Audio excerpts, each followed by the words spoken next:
warahmatullahi wabarakatuh, Ustaz. Waalaikumsalam. Ya, yang bisa dibantu. Ya, ini dari pendidikan guru pemula ini kan sudah masuk di dalam modul 3, di mana modul 3 itu isinya bagaimana cara seorang pemimpin itu dalam mengambil keputusan sesuai dengan nilai-nilai kebajikan yang ada. Jadi di sini saya ingin wawancara dengan Ustadz, bagaimana sih selama ini Ustadz sebagai kepala sekolah dalam mengambil sebuah keputusan, apalagi di mana keputusan itu kadang kita sebagai manusia itu kan ada dilema. Di satu sisi keputusan itu baik bagi sekolah, tapi di sisi lain keputusan itu harus diambil dan tidak baik gitu Ustaz. Jadi apa dilema etika gitu. Jadi di sini Ustaz bersedia kan Ustaz untuk saya wawancara? Ya, insya Allah. Ya. Untuk pertanyaan pertama, selama ini bagaimana Ustaz mengidentifikasi kasus-kasus yang merupakan dilema etika atau bujukan moral? Ya, kita harus tahu permasalahannya dengan jelas. Kenapa permasalahan itu terjadi? Ya, itu dulu yang bisa kita mengetahui. Nah, baru nanti kita diskusikan dengan segenap manajemen. Dari berbagai masukan itulah nanti kita bisa mendapatkan keputusan yang terbaik. Selanjutnya, bagaimana Ustadz menjalankan pengambilan keputusan di sekolah ini, terutama untuk kasus-kasus di mana ada dua kepentingan yang sama-sama benar atau sama-sama mengandung nilai kebajikan? Standar kita kan untuk kebaikan sekolah yang utama, dan di dalam melaksanakan tugas itu kepala sekolah kan menjalankan aturan. Jadi kita lebih kepada mengedepankan aturan. Jadi ketika ada permasalahan yang memang harus dibijaksanai, tentu ini yang terlebih dulu adalah bagaimana tidak merugikan sekolah, tidak merugikan, ya pertama tidak merugikan sekolah gitu ya. Terus langkah-langkah atau prosedur yang dilakukan seperti apa? Kita mendalami permasalahannya, kita mencari prioritas apa yang harus kita lakukan, mendiskusikan dengan segenap manajemen yang ada, baru kita lakukan pengambilan keputusan terbaik. Setelah mendapatkan keputusan ya kita sampaikan. Terus hal-hal yang selama ini dianggap efektif dalam mengambil keputusan seperti apa? Kalau mengambil keputusan itu ya selama terkait dengan aturan ya kita segera sampaikan keputusan. Ya. Untuk selanjutnya, apakah Ustadz memiliki sebuah tata cara atau jadwal tertentu dalam menyelesaikan kasus-kasusnya? Iya, kami kan punya mekanisme rapat. Rapat itu diantaranya ada rapat sekolah dan ada rapat manajemen. Juga jika permasalahan itu sampai kepada menyangkut kepentingan lembaga lebih luas lagi, kita biasanya dengan melibatkan yayasan. Selanjutnya, adakah seseorang atau faktor-faktor yang selama ini mempermudah atau membantu Ustadz dalam mengambil keputusan? Ya, yang membantu mengambil keputusan itu tentu aturan sekolah ya. Ya. Aturan dari lembaga dan dari yayasan itu kalau kita jalankan, insya Allah itu menjadi sebuah rujukan kami untuk segera memutuskan kan gitu. Ya. Itu aja. Ustadz, adakah pengalaman saat ada masalah misalnya tentang anak-anak, kasus anak-anak yang itu menjadi dilema tersendiri bagi sekolah? Misalnya anak ini berprestasi, tapi dia tersandung masalah, mau antara dikeluarkan, kalau dikeluarkan anak ini ada prestasinya, tapi saat tidak dikeluarkan kok jadi ada suatu kebimbangan tersendiri bagi Ustaz. Ya. Kita memang di dalam berbagai hal itu melihat kondisinya ya, pelanggarannya sejauh mana gitu ya. Jika memang pelanggaran itu serius, apakah itu terkait dengan misalnya hal-hal yang memang dilarang baik oleh pemerintah, oleh negara, oleh sekolah, oleh aturan agama, ya kita akan memberikan tindakan tegas meskipun punya prestasi dan mungkin juga anak tersebut mungkin akan memang tidak cocok untuk di lembaga kita. Mungkin aja dia bisa lebih baik di tempat yang lain.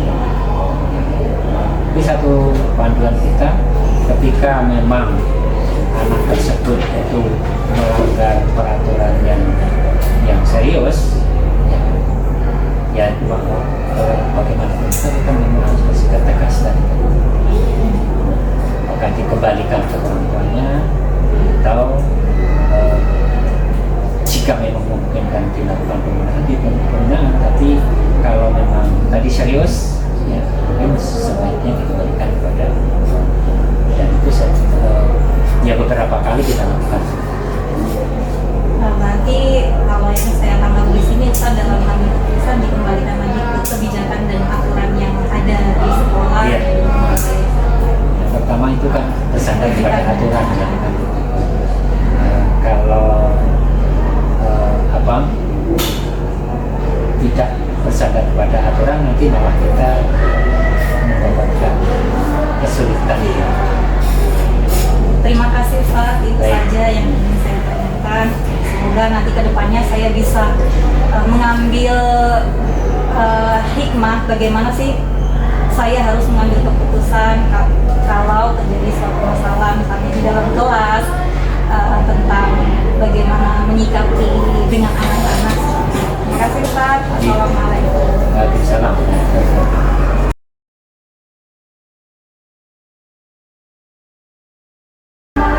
Assalamualaikum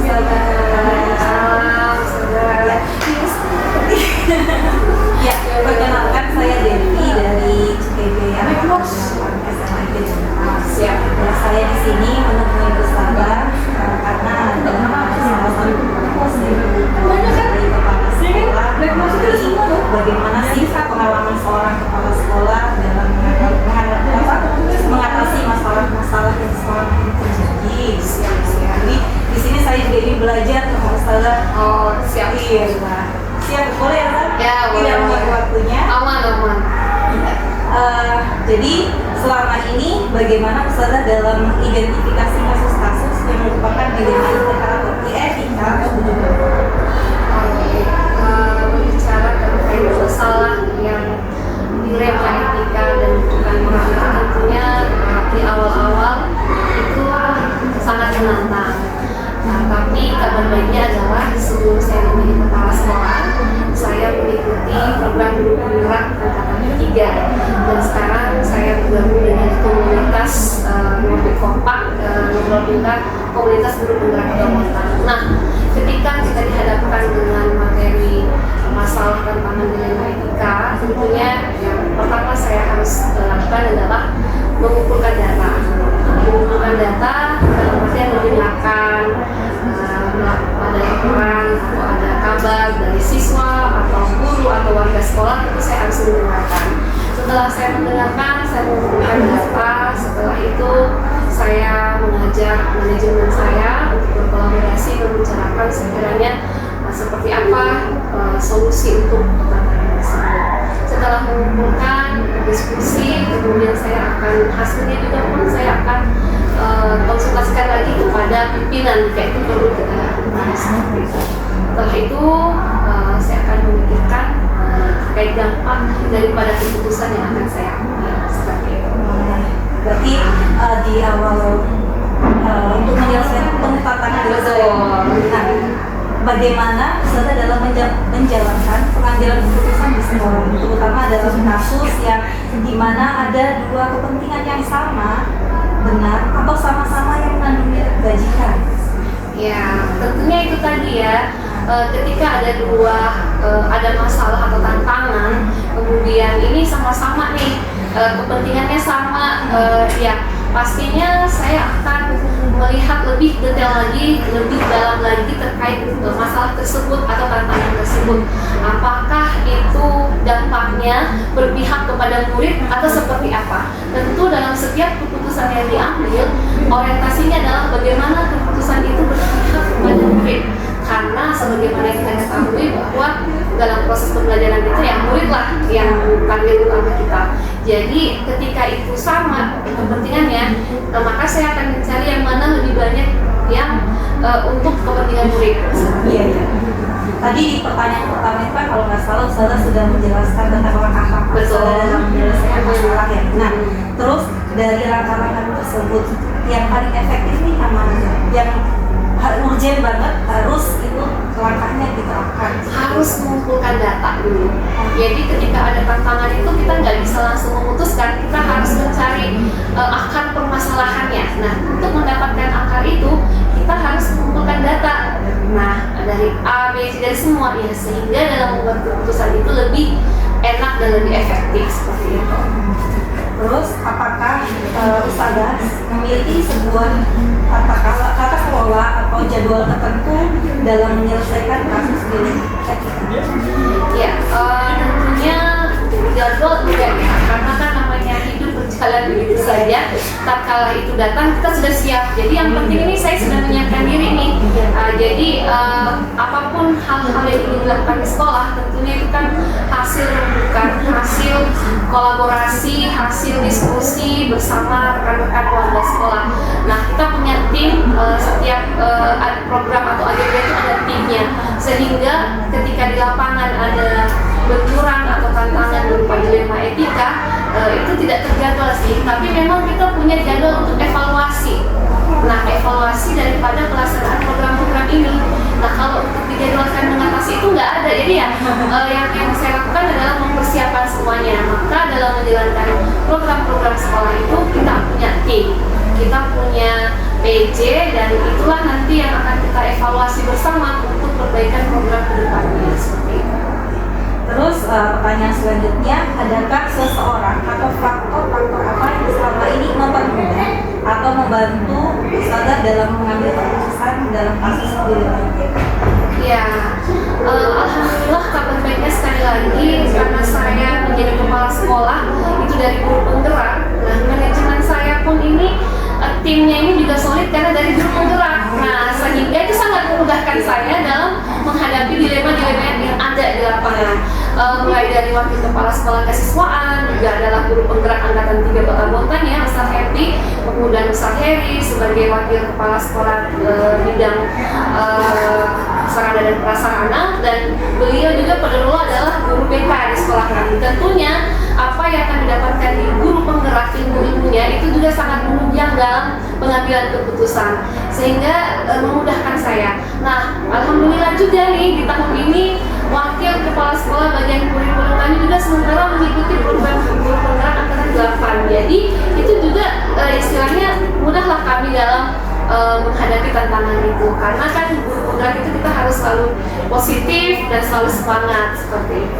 Berarti pengalaman yang Ustazah ini dalam menyelesaikan apalagi yang berhubungan dengan dilema etika itu ilmunya dari segi firman ada ya Ustazah? Betul. Jadi sudah tinggal kita menerapkan. Betul sekali, mengaplikasikan. Iya, dari cerita Ustazah tadi saya jadi terinspirasi, wah berarti ini sangat penting ya. Benar. Dan saya nanti bagaimana mungkin saja saya nantinya jadi kepala sekolah bisa Ya, amin. Ini ya betul-betul. jadi banyak ilmu yang nanti bisa diambil. Siap, saya doakan semoga semuanya berjalan dengan baik dan lancar. Terima kasih. Ya, Ustazah. sama-sama, sukses selalu. Data yang saya ambil, semoga saya bisa